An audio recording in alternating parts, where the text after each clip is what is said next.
Hi, gorgeous. This is episode number 78 with the wonderful RaShawn Renée. Hello, everyone. It's RaShawn Renée, and I'm here with the magnificent Christine Schlonski with Heart Sales Podcast. We are so happy you're here. Yay! I'm so honored to have RaShawn on the show today. I was also honored to be a guest at her book launch when she actually launched the 44 Hours and 21 Minutes, A Woman's Truth and Power. It's an amazing book. And if you wonder why the title, you really need to read it. It will explain itself at some point. And I have to say, when I started reading the book, I really had a hard time putting it down because her story just captured me.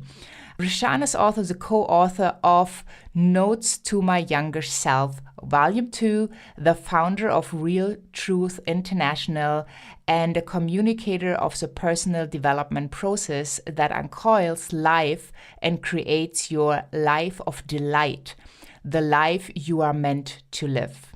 Her current focus is to reach 111 million people.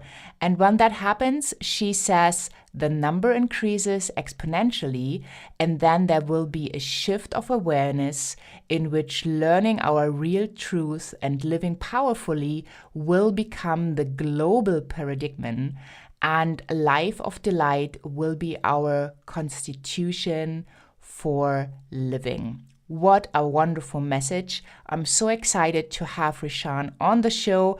Before we dive in, make sure you hop on over to christineschlonski.com and sign yourself up for the Empowerment Notes. That is my weekly empowerment for you, where you get all the podcast updates as well as some special things that I'm sharing with my audience.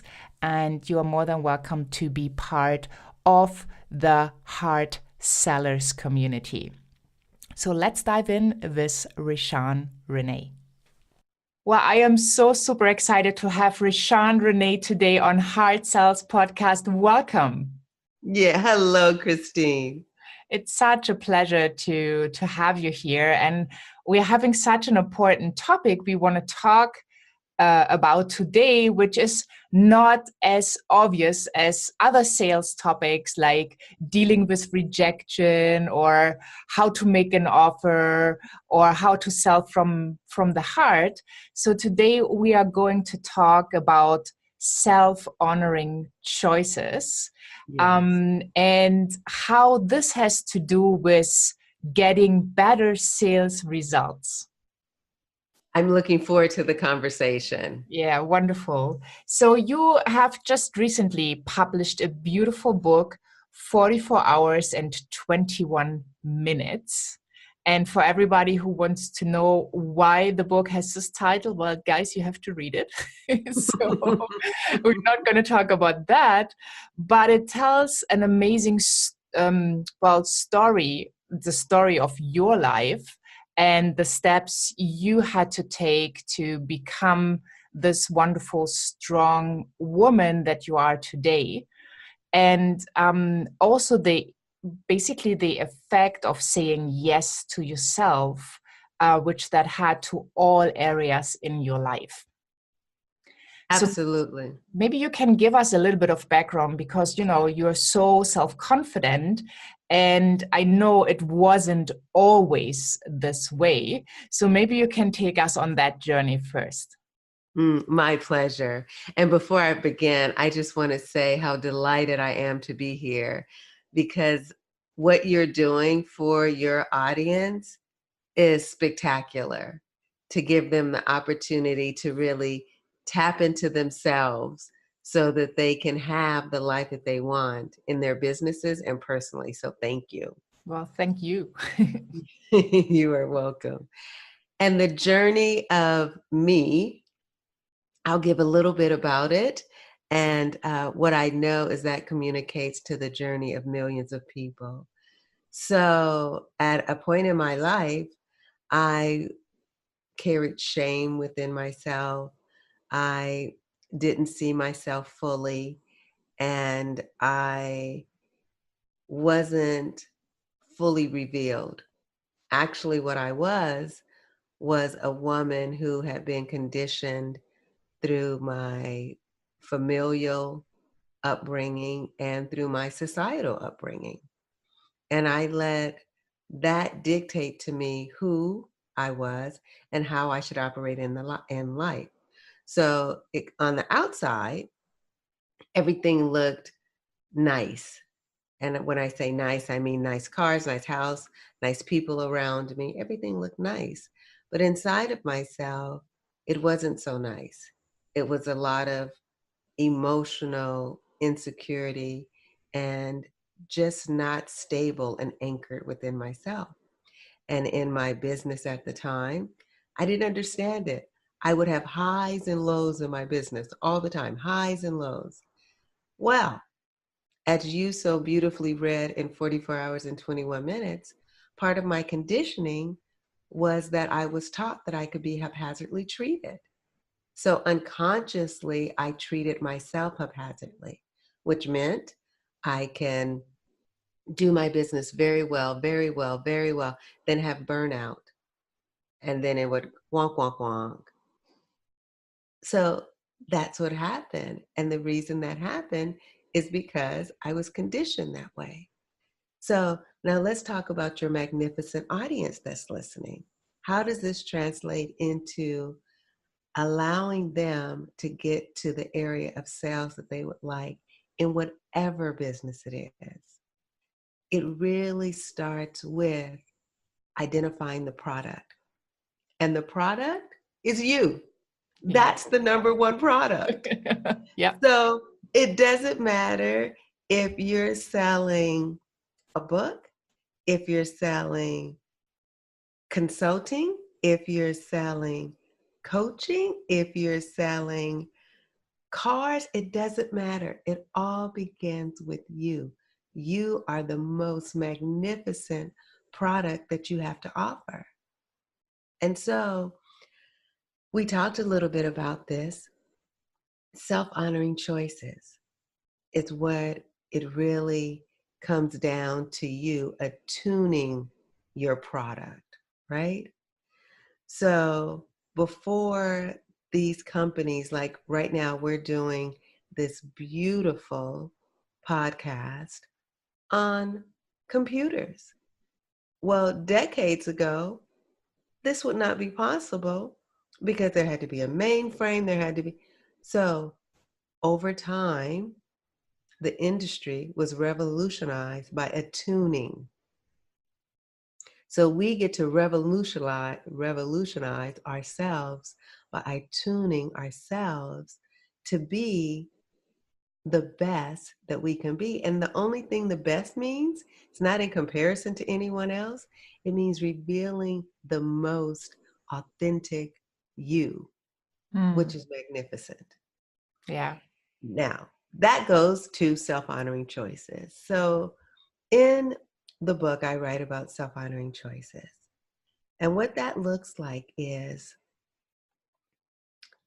if you want to sell whatever it is, you have to first know who your audience is, who your perfect client is, right?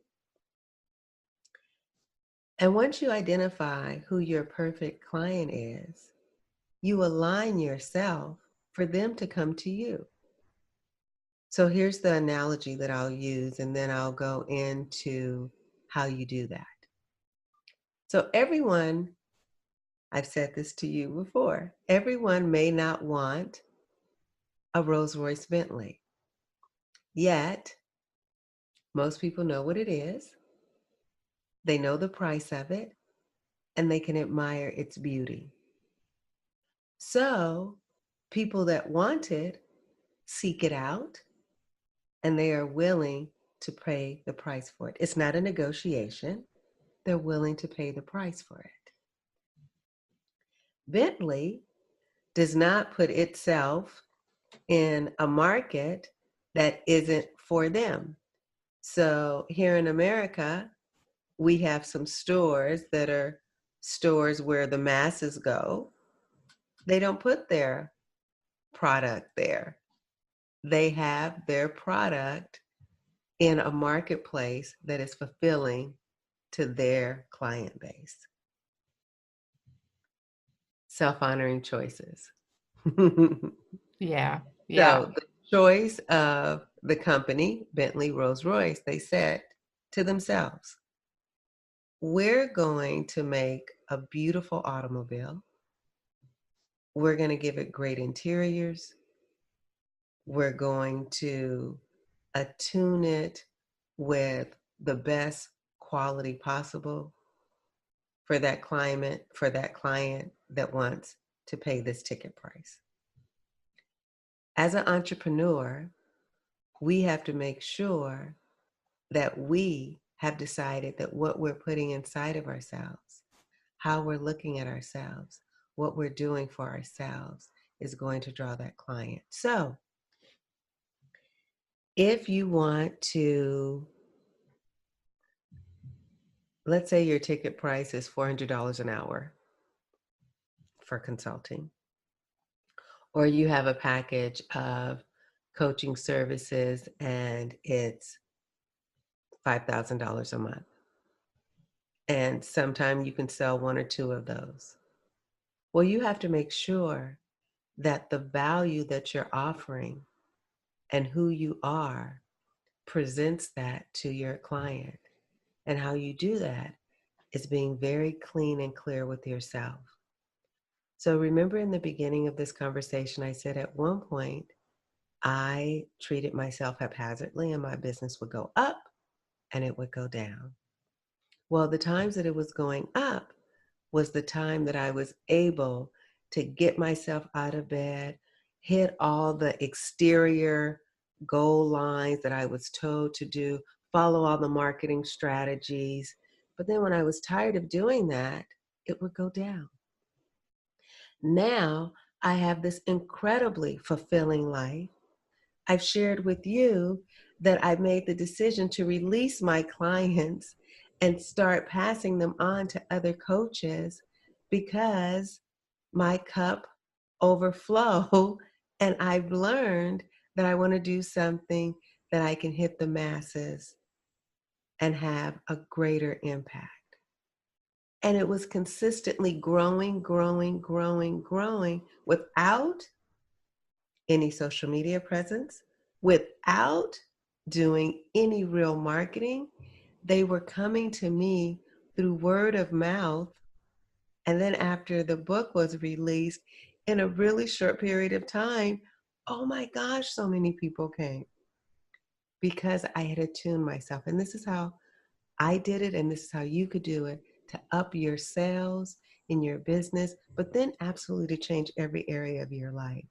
So the first thing starts with asking yourself, why am I doing what I'm doing?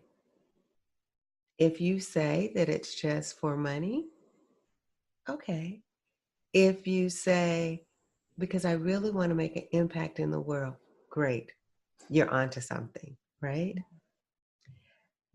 Why do I want to make an impact on the world? You look at every area in your life where someone has made an impact upon you, or where the work that you're giving, you know, will make an impact on them.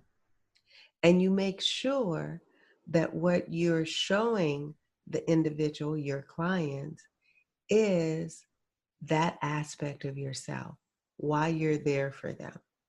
Okay? That's the part of examining yourself. So let's say you're the individual that first says, well, I just want to make money. Well, you've examined that, but we've got to excavate that. In the book, I talk about examining, excavating, and releasing. So when you are examining, if you see something in there that isn't the totality of why you're doing what you're doing and isn't of maximum service to your client and to you, then you have to really examine that closely and then do a reframe on that so that you can be beneficial to your client and to yourself. And if you can't, then you have to release that completely. Because when you invite people into your world, whatever that is. If that's your world of selling a book, if that's your world of selling consulting, if that's your world of selling cars, when you invite them into your world, you have to really be willing to be transparent and be whole with yourself so they feel that and they come to you. And then that one client isn't just one client. It's the one client that brings their sister, their aunt, their mother, then their cousin, then their coworker, all to you because they get to see that whatever it is that you're presenting to them is real. It's authentic. They trust it because they trust you. And even when there's a hiccup, you have such a rapport with yourself and with them, they don't go anywhere. They just bring it to your attention. So the way for your sales to increase is really to clean up the product that is you, not just from the exterior. It's an inside out job. Yeah. So you have to make sure that you're highly attuned with you. Okay, I've talked for a long time. I'll stop now. No, that's what it's wonderful. So basically, what you're saying is it all starts within, and what we like that confidence level when that's within, then we radiate it out to the world, and then the world can see us and our truth, which then will attract the ideal people to us. Absolutely. It is your truth and your power. The power of you comes out and it just it's the magnet. The Hmm. truth and power magnet. It just comes to you. So, how important is it for a struggling entrepreneur who just wants to, be able to pay their bills next month, and they just take anybody in their business to just get somebody to pay? Oh, that's gonna end not well. It's gonna end really not well. Uh, I had an experience. So as I was attuning myself, and I really wanted to make money, and I had a goal in mind of how much I wanted to make that month. And a client came to me, and in the first conversation, I knew that she was not the client for me. But I accepted her because she was willing to pay the fee. We set up our schedule of sessions. The first one, she canceled. Okay. The second one, she was late for. Okay. The third one, as we're having our session, she decides that maybe she didn't want to, she had already paid for the contractual time that we had agreed upon.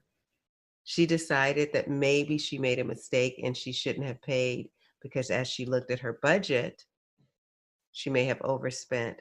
So she wanted me to know that she was going to um, refuse the charge with her credit card company, and she wanted me to charge again and only charge half the amount. And then in 2 weeks later, pay the rest of it. That entire experience. And then when we were like into our fifth session, I finally happily said, and this was a choice point, and it was a hard one. It was really a hard one because I really wanted to not only hit the goal, I really wanted to earn the money. My ego was attached to it. Everything was attached to it. But then I had to really make a self-honoring choice. And I had a conversation with her and I said, I'm going to happily release you because this isn't working.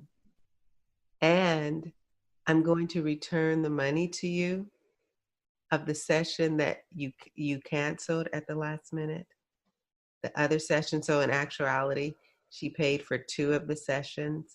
I think she had 5 or 6 sessions at that time. I didn't want to, but I had to so that I can feel good about myself and I can attune by teaching myself that I didn't make a self-honoring choice and that I was really just so wanted the money. And I wanted to be of service, but I knew she wasn't for me. So it just turned out to be disastrous.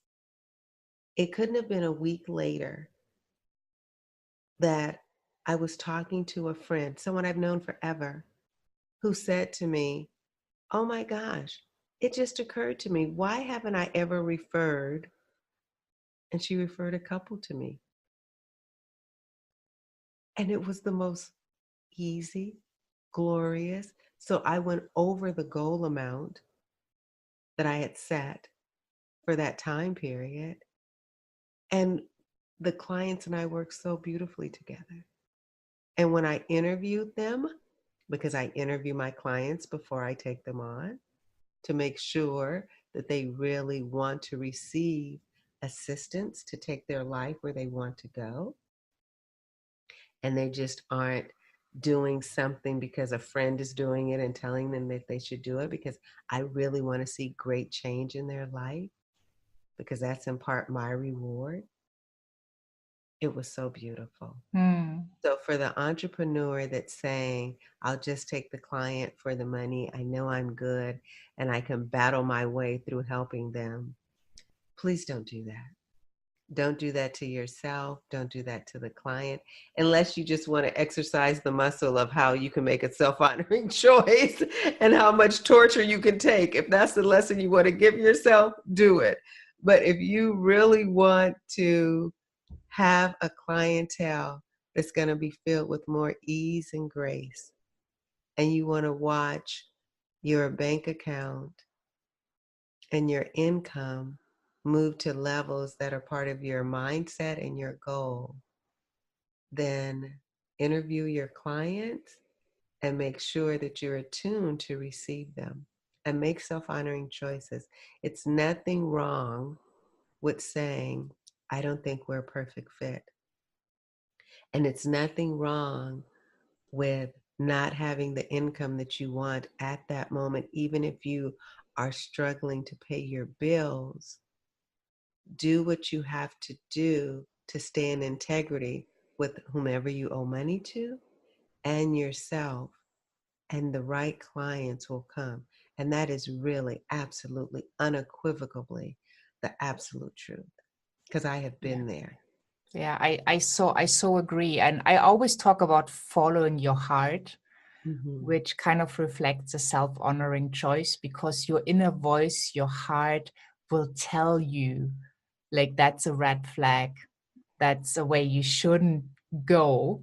And I think the tricky part is to really trust, and whatever you believe, that's more than you, to really trust that when you make that self-honoring choice, things will show up, right? It's like like maybe like your closet, you know, if it's totally full with all the stuff you have collected over the years, you don't have space for a beautiful new dress to put it in there, right? Exactly. You have to take out everything else. So if you're putting clients, not in your closet, obviously, but if you're putting clients into your business that you need to serve them, but they are not the perfect fit, then you're taking up that space that your perfect fit could fill, and you would enjoy that so much more.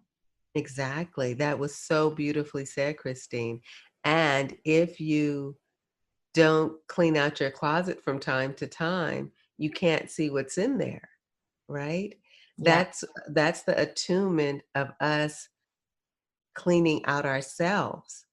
Because if we don't take the time to look at ourselves cleanly and clearly, then we're not going to see the spots that might need a little polishing or a little rearranging or Yes. whatever. And when you say, listen to your heart, I had to learn, it's kind of like working out, going to the gym, or whatever you do for fitness. It's a process of attuning that muscle and then trusting, you know. I remember a time that I used to go to the gym and I would get on the treadmill, and after 10 minutes, I would be so winded. Now I could get on the treadmill and I'm like, Oh, that was so quick. I'm not winded. Oh, now 30 minutes has passed. Oh, but I exercise that ability. So now when I interview a potential client, the moment that my higher self, my inner knowing says, no, no, I go, okay, thank you very much. And then I happily not accept that client. Mm, yeah. And as I've shared with you, I'm going to be now referring even more. I'm changing the model so that I can hit the masses or communicate with the masses and refer clients to wonderful coaches like you so that they can get the day-to-day touch that many of them need. Mm. Yeah, Yeah. beautiful. I think it's so important to really understand, what do you need to be happy? What do you need to have that frequency of joy and gratitude and love? Because that is where the magic really is. Because then you're open, like with all the other fear, shame, or guilt. It's like you're tight, and there's no Yes. space Yes. to welcome miracles in your life. Exactly. You said it so well. That's so Thank true. you. Like I have to say, I for real, I used to hear there's a man, um, his name is he's a minister here in Los Angeles. And I don't know if I should mention his name, so I won't, but he's a minister here in Los Angeles, very well known here and globally. And I used to hear him say, oh, how sweet it is if you could just get to this side. And he would close his eyes and move his head. And I would always think, how sweet, what is now? Oh, how sweet it is. Like, I know it. Like, to wake up with peace of mind, to have a happy heart, to go to bed with gratitude, to wake up in thanksgiving, to live my day like every day feeling like the world is giving me kisses, right? Oh my gosh. And this isn't the fairy tale. This is what's here for all of us. And it's because when we make, and as I said in the beginning of this interview, my life was not like this always, right? But when we began making self-honoring choices and cleaning up ourselves, then it's what happens. And so when there is a bump in the road, when you do feel irritation, or when you have to release a client that you thought was going to be great, yeah, you feel the sting, but it's like that. And you understand that the next thing that's coming is going to be so splendid. And it Mm, really is like that. I didn't know it until I lived it, but now yeah. I live it. So it's so beautiful. And so for your wonderful audience that's listening to us, may I just say, please, whatever it is that you are selling, as Christine calls this, heart sales, that is the truth. Your heart is a communication of who you are, no matter what the product is, and tune in with yourself. Be the revelation of who you really can be, which means reveal yourself. Be that splendid woman. Be the woman of your word. Make choices that make you, I like to say, hold your head high, your shoulders back, and every step is saying, I'm walking with self-honor. That's the sales technique right there. Forget every other sales technique. That's the sales technique right there. And then do the mechanics of whatever needs to be done. The mechanics of having your funnels in place, the mechanics of doing your Facebook Lives, your posts, your webinars, whatever that is. But the real thing is to know your real truth, your real power, walk with your head up, your shoulders back, and every step is self-honor. And then the Mm, clients will come. And you will be saying at some point to yourself, wow, what, this is where I am? And people go, well, that's hard. I can't be, like that all the time. Yes, you can. Yes, you can. And it's not hard, nor is it easy. It just requires focus. And the focus is on you. The focus is not, well, let me tell you what the focus is. The focus is, I want to be everything that I came to be at this time in the world. So if you came here to be abundant, if you came here to have peace of mind, if you're here to feel great about yourself, then those are your focuses. And with that, you get to say, and I'm a coach. So when I show up for my client, I show up knowing I'm giving them the best of my experience, the best of my knowledge, the best of my wisdom, because I'm making an impactful difference in their life. You get to say that, and you know it's your truth. Yeah. So, What a beautiful message and also finish of this wonderful episode. Thank you so much. I so enjoyed that, and it's going so deep, and people could take away so many golden nuggets. So I can't wait to continue this wonderful interview with you, RaShawn. thank you. Thank you very Thank much, you. Christine. And thank your audience. Bye. Bye. As always, I loved the conversation with RaShawn Renée. I think it's amazing, and it's such an important point she is making to get ourselves to understand the power of self-honoring choices. Often we want to please, or we feel we need to be loved by others, and then we are neglecting ourselves. And I think the way she describes how it's all working is just so important. And it's also in your sales game, right? If you are not going for your soulmate clients, the clients that make your heart sing, the clients you enjoy spending time with, and I always say the clients I would love to invite into my home, then, there might be a disconnect, and you might attract people that you do not really want to work with. So make self-honoring choices by putting yourself first, because when you are in your strength, you can serve on a different level.